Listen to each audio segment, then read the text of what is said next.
Hey everyone. So for today's video, what we're discussing is ice cream dates or coffee dates, right? Or actually being taken out to dinner. So for the past week or so, I've been seeing all the social media back and forth and banter and whatnot over this topic. And it's been pretty amusing. It's also been very, very insightful to really see how everyone is kind of saying the same thing, but in different ways for themselves, okay? Because when it comes down to it, when it comes down to where the location should be for your date, the reasons why people choose, those locations and whatnot, that actually doesn't, I don't want to say doesn't matter, but we need to be careful. And when I say we, I'm talking to women specifically. We need to be careful that when it comes down to it, we're making sure that we're making the best decisions for ourselves, right? So when I say that everyone is kind of saying the same thing, but in different ways, people are just really, and when I say people, I'm including myself too. We're just very cognizant that dating is such a roller coaster of a process, right? We're all trying to make sure that we're not getting bamboozled. We're all trying to make sure that we're not wasting time. We're trying to make sure that we're not going to get hurt. But because by nature, dating is a process of elimination, ultimately, you're just going to choose one person. So that means there is going to be a lot of loss. It's just inherent to the process. That's why dating sucks. A lot of people just don't like it because by nature, you're just going to be not running through people. But but you are going to be meeting a lot of people. You're going to be finding people that are just not compatible. And that is going to be the majority of the people you come across. Because, you're going to be coming across some people, hundreds of people maybe. But when it comes down to actually being in a relationship, 99.9% of people are just going to be they're just going to be committing to one person when they choose to commit. All right. So with that in mind, we have to remember that when it comes down to it, well, I'll back up a little bit. It is okay to have your standard for what you want to do when it comes to dating. If you are someone who is, no, you need to take me to dinner for my first date, that is okay. For those of you who are saying, I actually don't mind ice cream dates, I don't mind coffee dates, that is okay too. Here's why. The reason why is because when it comes down to it, we all should be sticking to our own vetting process, no matter where we're being taken, no matter what we think their intentions are.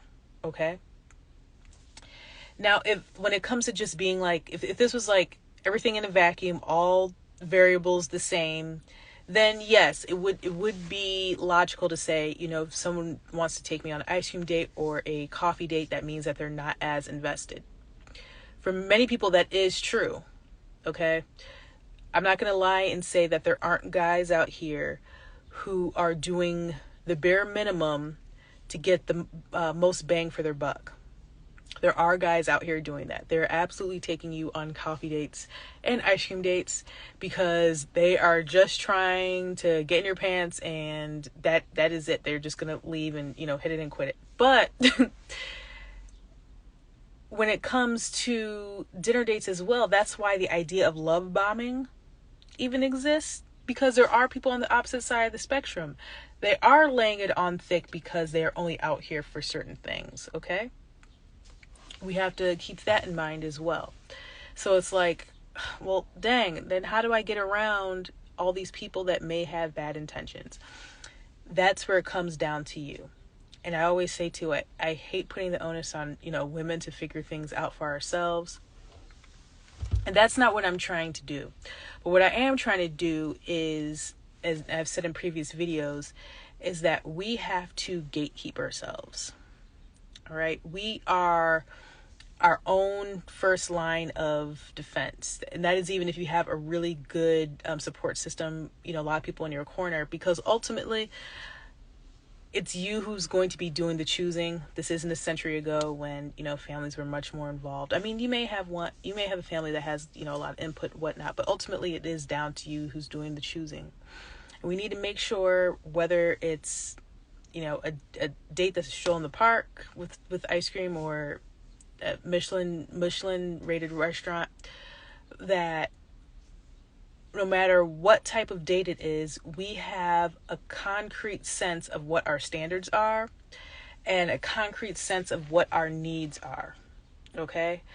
Because in the dating realm, with just so many different variables, so much that you can't control, because when it comes to dating, these are all people that are new to your life, right? So there's a lot you don't know. And that's another reason why dating is so hard, because you're dealing with a bunch of strangers. But the only person in this process who isn't a stranger is who? You. The only person who knows the most about you is you. All right. So what I want you to do is lean into what you do know versus what you don't. And what you do know, and what you're always in a constant state of knowing. I hope I don't sneeze, y'all, but I feel a little tickle. And what you're in the process of knowing is yourself and your needs and your standards and your boundaries. Okay? That is what's going to save you from wasting too much time. It's okay to go on, coffee dates, ice cream dates. There are people who are serious, who will be serious about you and suggest that, right? But when it comes down to it, it's still up to you to say, okay, I said yes to this, but it's seeming like they are either not that into me, or our standards aren't aligning, our outlook on life isn't aligning. And you know what? I gave it a fair shot, and I understand that dating is, something that lends itself to the possibility of my time being wasted. Okay. But you know what? I did my due diligence, and I just simply was wrong in this case, right? This person that I thought would work out did not. On the flip side too, if they're taking you to, cause some people, they're going on first dates to whole other countries. I was like, that's a lot. Okay. Don't knock it at all, but just saying, as in terms of the spectrum of places that people can possibly take you, there's walk in a park that's a couple blocks from where you live, maybe, to going halfway across the world. But even if they take you to halfway across the world, take yourself out of that situation. Say, because vacations are nice. It seems like a huge investment from a person, but again, love bombing exists. People may still have bad intentions, if they're willing to put a lot of their resources into making sure you have a good time, right? But again, when it comes down to it, you are you. You are the gatekeeper of yourself, and you need to make sure that when it comes down to it, you are the one who's doing the due diligence to make sure that you are with someone, you're getting to know someone who truly is a compatible match for you. All right, you're someone who you can actually see yourself long term with, that you can see yourself in terms of having a purpose partner, right? And that's a word that a phrase I should say that I say a lot. Having a purpose partner, because there's a reason why God put you on this earth. That's why you're choosing, and this is if you are dating for long-term commitment or marriage. Sometimes I talk about dating just to be dating, sometimes for longer term stuff. This is more longer term, so that's why I'm talking like this. All right, this is for those who are dating for more long term, right? But when you focus on the variables you can control, which is you, that is when you'll start seeing outcomes that are more aligned with your favor. All right, more in your favor.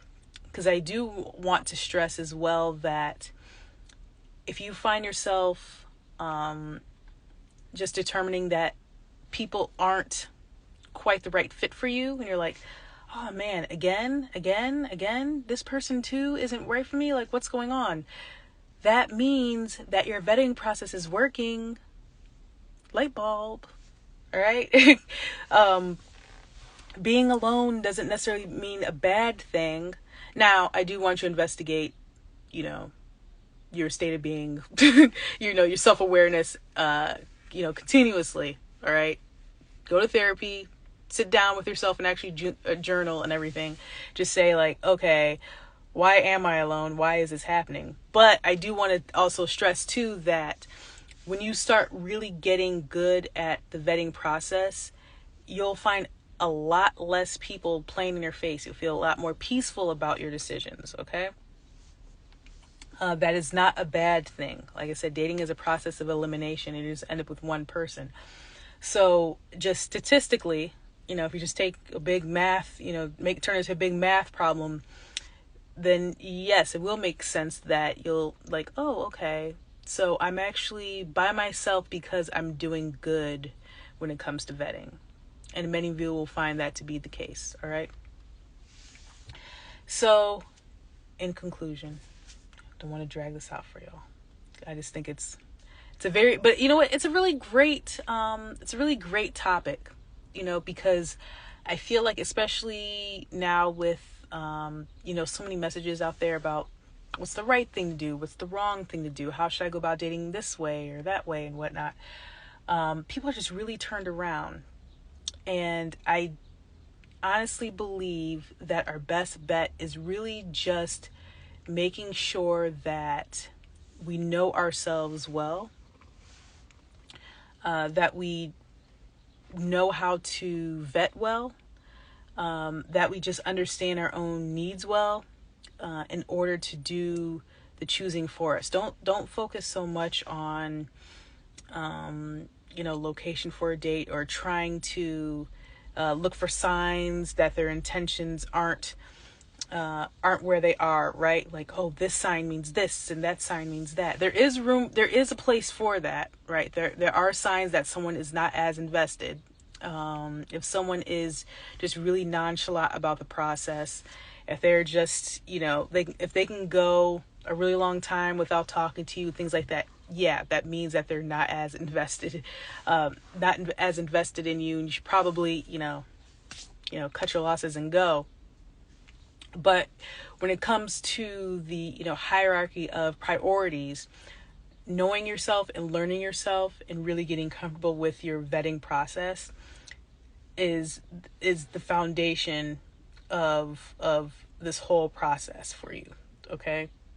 Knowing yourself first should be first, and then looking for other signs and whatnot, then you can start doing that. Okay. There is room for that.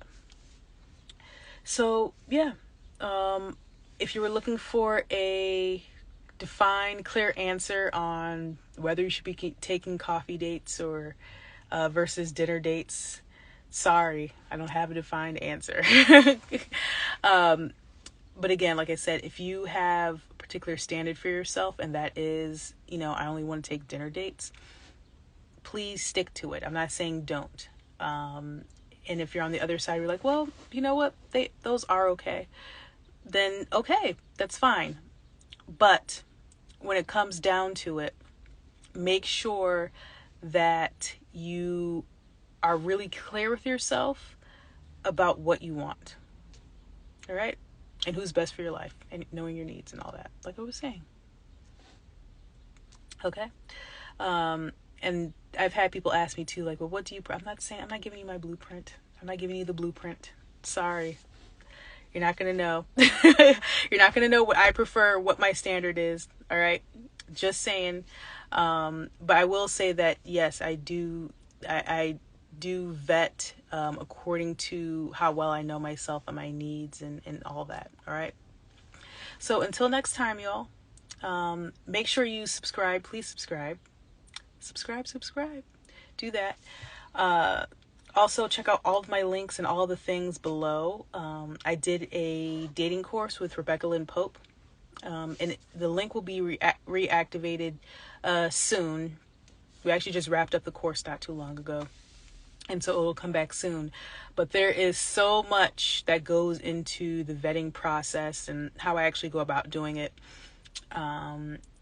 And taking that course will really help clear up a lot of things for you. Okay? Divine dating is what it's called. All right, make sure you follow me on Instagram, all the things. But yeah, that's all I have. Bye.